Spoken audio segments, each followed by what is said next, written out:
Hi everyone, welcome back to another anime review. We are doing another anime review. Sorry for the list. I'll do that tomorrow next week. Which where I don't even know what number we're on. If you hear fireworks in the background, I do apologize. It's 4th of July when I'm recording this, and the fact that people keep doing fucking what's it called, bullshit. But the title does not lie. We are doing another perverted anime. I don't even know how the fuck I find these fucking animes. It makes no fucking sense. I need to find an anime that is more, less, not let. This is not kid friendly. I'll tell you that much. Don't let your kids watch this anime. Even though it doesn't. There's a lot of sex jokes. I'll tell you that much. Well, let's first start off with the characters. The main character is trying to find someone who wrote him a letter. He's in the calligraphy club with his friend, with the girl with the big boobs. We're gonna call her that because she's the only one with big boobs.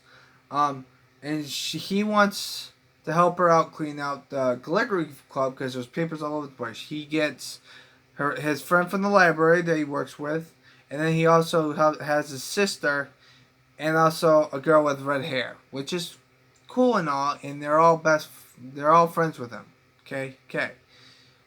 They clean up. He takes the buckets out. Then he goes back, and then he finds two things: a love letter towards him, and a pair of panties. And you already know where this anime is going. Well, sort of. I mean, the first, other than the panties, when they show the love letter and the panties, let me just say this: the first two episodes are okay. I mean, they're not like bad or anything, but boy, when you get past the second, that's like the only moment where it's bad is the first episode with the pair of panties, and that's it. But boy, oh boy, it gets fucking ridiculous. All right, let's start off with the girl with the big boobs. She's the first victim to tell him what her fetish is, and she wants to be a master. What do I mean by that? She wants to act like a fucking dog. Literally and physically too, which is fucking ridiculous. She likes to do role play of being a dog. Like she's got a collar. I remember when she does tell him, when she tells him that she decides to handcuff herself and wear a maid's outfit because she wants to help him out. Problem is, she lost the key in her cleavage. I'm not making this up. I don't know what the fuck his problem is. He had to get the key out, and then the other girl blackmailed him.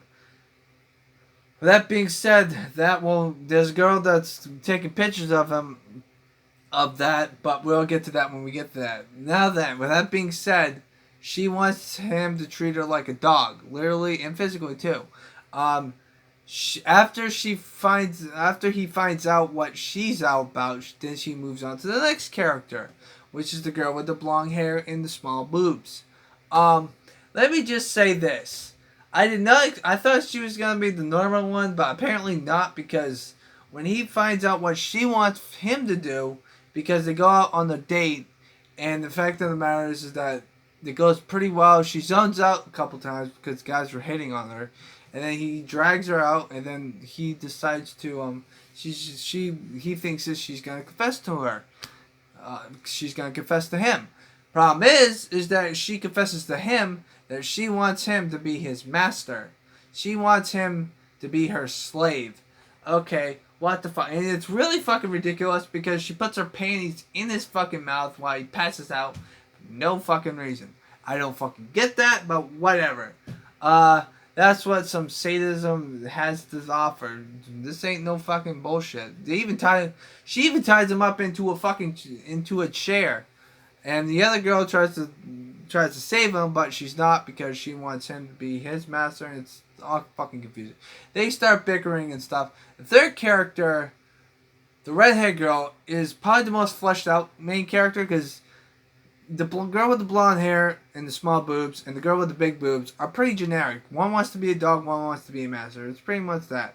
They do have some backstory at the tail end of their character development, but it's not like this. Like, for example, the girl with the big boobs she's the only member of the calligraphy club, and he decides to help her save the club by getting into the club. The other girl, I forget what the girl with the small boobs and she has blonde hair. She has an issue with something, I forget which, but they do explain why she's like that. With that being said, though, yeah, there's fireworks come blowing up in the background because it's 4th of July. What can you do? And the fact that people are blowing up fireworks for the past like 2 fucking months, fucking bastards. But anyway, back to the anime review. Here's what's gonna happen, and this is what happens to her. She doesn't really do anything, and they just cling on to him. Both of them do. When they tie him up to the chair, the redhead girl pulls him aside, and she wants him to date his best friend, which is a dude who has blonde hair. We'll get to them when we get to them. He thinks that wants to date him, and she does flirt with him a couple times. She's the most fleshed out character, like I said before, because the other two characters only have like 2 moments where their character gets a background story. She has a background story throughout the whole anime. I feel like that she also has a crush on him, but she never lets it out, which is kind of interesting, and I don't really think that she has an issue with that, but I do not think she has a crush on him after I tell you this. She tries to flirt with him, and she doesn't want to date any other girl. You might be wondering, oh, she loves him, that's so sweet. No, it's because she wants to date, she wants him to date his best friend, because she's drawing a fucking manga on dude action. Okay, that took out of fucking left field. What the fuck? I don't understand it, but that's what happens. Okay. Now then, moving on to I know there's another character which is his sister, but I'll get to her last because she's the most what the fuck moment of all the characters. Okay. Now then, with that being said, there's a side plot with his best friend where there's a third year who has silver hair and she's cute, she's small, and she has bunny ears when she wears a hoodie that has bunny ears. She falls in love with his best friend, who's the blonde haired dude. She falls in love with him a year before because he saved her hat from a tree because the wind blew it away. With that being said, though, she is a stalker. No way to describe that. She even has pictures of him all over the fucking photography club. If you look at the first episode when she gets meeting up, is the fact that this, that, and the other thing. Now then, she doesn't like to talk to his best friend, but she blackmails him because of the fact that she accidentally took a picture of him taking. Remember that when I told you guys that she was the girl with the big boobs had the handcuffs and the main character reached into her cleavage? Yeah, she took a picture of that and now she's blackmailing him so that she can get closer to his friend because his friend doesn't like to date older women, which is fucking stupid, by the way. There's a little love nest. She actually admits it to him, and then after that, though, it's gone like the wind. He does find out though that she has an obsession over him when she goes to his house. When he goes to her house, and she's got like 100 books of writing what he does on a daily basis. That's fucking creepy. That's stalking level up to like 100. I mean, seriously, if you ever have to deal with that, call the police, man. That's fucking creepy as shit. But they actually fell in love, so I guess that's okay. Now then, that's all the characters all this far. Now then, his sister wrote the note. She also made him. She's the one who wrote the love letter, and she's the one who's actually in love with him. That is fucking creepy and fucked up. But there's some saving grace because she's not technically related to him because she's an orphan. And they don't really establish what happened to her family, but I think they died because she's sleeping and then she has a flashback of some crash or some shit. That's why her parents are dead probably. But that doesn't really get established. It was in the other anime. But she's the one who actually falls in love with him. Literally and physically too. The weirdest thing is that she's in love with him literally because she wants him to love him back more than family members. She wants them to. She wants his stepbrother to be in a relationship with her as a boyfriend girlfriend type of thing. What the fuck? I don't fucking get the logic of it. It makes no fucking sense. And I was like, what? I'm like, why did you fall in love with this guy? I don't fucking get it. And there goes another fireworks.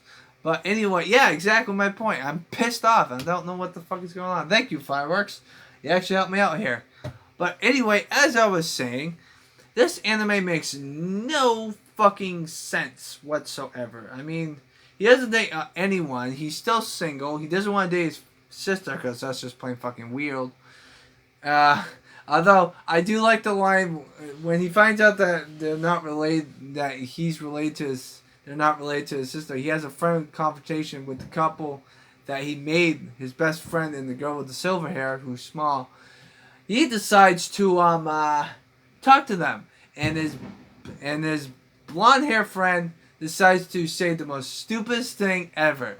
If she ain't blood, be a stud. That made me laugh so fucking hard, because no fucking smart person would fucking say that, you fucking dumbass. Do you actually want to get your face smacked if you say that? What the fuck, man? That's like the most cheesiest pickup lines ever, especially when it comes to a fucking sister who wants to fuck you. Like, what the fuck, man?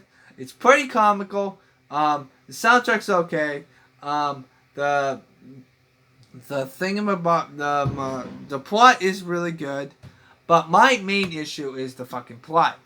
First off, when he finds out their fetish, they're pretty much tossed to the side. And I haven't even covered the last girls, because there's a fifth girl in this equation, where he thought that one of the student council members. She doesn't pair that much, but she has a fetish of masculine smells. She likes to smell guys that are musculous. Case in point, she tries to take off the guy's boxers when he's asleep, and that's what the fucking fucked up thing is. She's got an issue, and the fact that she's only appeared once or twice after the fact, and the fact that they're friends and family, stuff like that. Now, what do I rate this anime?